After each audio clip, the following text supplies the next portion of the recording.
여러분 안녕하십니까. 이 추미애의 출판 기념회의에서 이 함세홍 신부가 이 방울이란 발언을 해서 큰 논란을 불러일으키고 있습니다. 자, 이 추미애를 죽게 씌우면서 여장군 주다르크라고 죽게 씌우면서 문재인과 이 이낙연을 겨냥해서 이 방울을 달린 사내가 이 여자보다 못하다 이런 식이었습니다.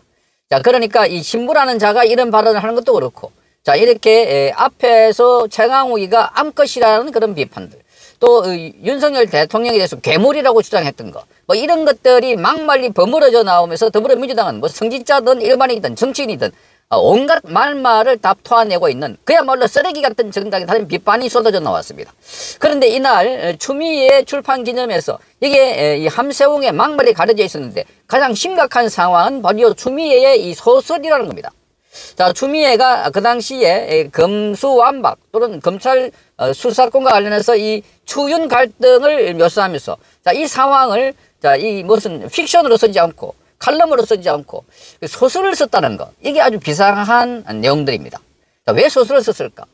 자, 그러니까 이게 전부 다 자기에게 유리하도록, 자, 이 가명을 썼습니다. 그러니까 추미애도 자신을 장하리로 썼고, 윤석열 대통령을 용건석이라고 썼고, 김건희 여사를 김신명, 그리고 한동훈 법무부 장관을 하도은 이렇게 써가지고 가명을 써서 자기에게 유리하도록 이렇게 썼다. 그러니까 여기에 모든 상황들이 가명으로 쓴 소설이기 때문에 나중에 이 명예훼손이 되지 않는다는 겁니다. 일방적으로 상황을 왜곡 조작하고 상대방을 공격해도 이게 명예훼손이 되지 않는 것은 창작물이라는 겁니다. 그런데 이 추미애가 쓰는 이런 창작물에 대해서 누가 창작물이라고 생각할 것인가? 그 지지자들은 그야말로 이 팩트처럼 이렇게 받아들일 것 아닌가?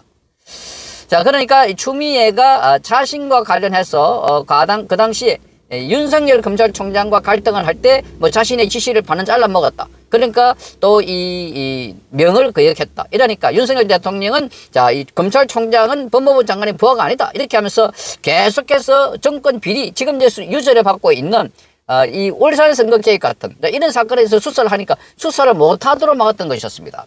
말하자면은 이 문재인 정권에서 장악된 검찰을 이용해가지고 자신들의 비리를 수사 못하도록 막았는데, 그걸 검찰을 압박하면서 이게 검찰 개혁이다 이렇게 썼던 것이었습니다. 어쨌든 그 상황에 대해서 추미애가 이 소설을 썼는데, 이 소설 쓴 것 자체부터가 처음부터 왜곡하고 있다 하는 것을 잘 드러내는 대목이 아닌가. 지금 장안에 화제가 되고 있는 영화가 바로 서울의 봄입니다. 이것 또한 과거의 12.12 사태를 그리면서 그 당시에 전두환 전 대통령과 그리고 장태환 수도경비사령관 이 이름들 다 바꿨습니다. 그래서 전두환 전 대통령은 전두광, 자, 장태환은 이태신이라는 가명 인물로 등장시킴으로써 역사적 사실을 자유롭게 왜곡할 수 있도록 했고, 그런데 이게 이제 영화에 많은 인기를 끌고 있음에도 불구하고 이걸 왜곡된 가짜라고 보는 게 아니라 전부 다 진실로 받아들이고 있다는 겁니다. 그래서 이걸 보고 적지 않은 사람들이, 자, 전두환의 행태를 보고 분노가 치밀어 오른다, 분노 게이지가 올라온다, 이렇게 젊은이들이 그런 사이트에 이런 글을 계속 올리고 있습니다. 자, 이걸 보면 지금 대한민국 국민들은 얼마나 잘 선동되고 있는지, 그러니까 왜곡 조작한 것이 마치 사실인 것처럼 받아들이고 있는 이런 풍토라는 겁니다. 그러니까 이 서울의 봄이 이렇게 인기를 끌고 있는 것도 그 당시에 그 영화 상황을 완전히 다르게 해석해가지고 완전히 다른 상황을 집어넣어갖고 재미적인 요소로 해가지고 전두환 전 대통령을 악마화시키고 있다는 겁니다. 자, 그런데 이걸 소설이 아니라 작품이 아니라 그야말로 진실인 것처럼 받아들이고 있는데 추미애도 그걸 노리고 그렇게 했다는 점입니다. 자, 그래서 지금 이 건을 관련해서 이 추미애는 이 건과 관련해서 명예훼손 혐의로 유죄 판결을 받을 확률은 저럽니다. 왜냐하면 추미애가 자신의 신간이 추윤 갈등 상황을 본인 시점에서 재구성한 자전적 창작 소설이라고 밝혔기 때문입니다. 하지만 독자들은 소설 속의 내용이 모두 사실이라고 믿을 가능성이 대단히 높은 겁니다. 그렇기 때문에 추미애가 처음부터 이렇게 이 소설로 만들지 않았을까. 보통의 정치인들이 이 상황을 설명하거나 묘사할 때 이렇게 소설을 만드는 경우는 거의 없습니다. 자기 수기처럼, 자기가 느끼는 수필처럼 이렇게 쓰는데 아주 추미애는 교묘하게 이 소설처럼 만들었다고 합니다. 그래서 추미애는 마음대로 거짓말과 가짜 뉴스를 살포할 수 있도록 기본적인 장치를 도입한 겁니다. 그래서 2020년 사건을 기술하면서 등장인물들을 모두 가명으로 처리한 겁니다. 자, 최근에 개봉한 영화와 비슷한 상황입니다. 그래서 지금 역사적 사실을 자유롭게 왜곡할 수 있는 면죄부를 얻은 것과 똑같다 하는 평가가 나오고 있습니다. 자, 수미에는 소설집 집필 계기에 대해서 절정으로 치닫는 국민의 분노를 또 절정으로 향하고 있는 시대의 과제를 외면하지 않고 검찰 개혁을 완수하고자 소설 장하리를 쓰게 됐다 이렇게 말하고 있습니다. 윤석열 정부를 비판하기 위해서 자전적인 창작 소설을 쓰게 됐다는 겁니다. 그러니까 노골적으로 대놓고 창작해가지고 윤석열 정부를 비판하겠다는 겁니다. 그러니 나중에 비판을 하게 되면 또 고소를 하게 되면 이거는 소설이기 때문에 대상이 아니다. 이렇게 들고 나올 겁니다. 전형적인 기만 전술이라는 지적이 일고 있습니다.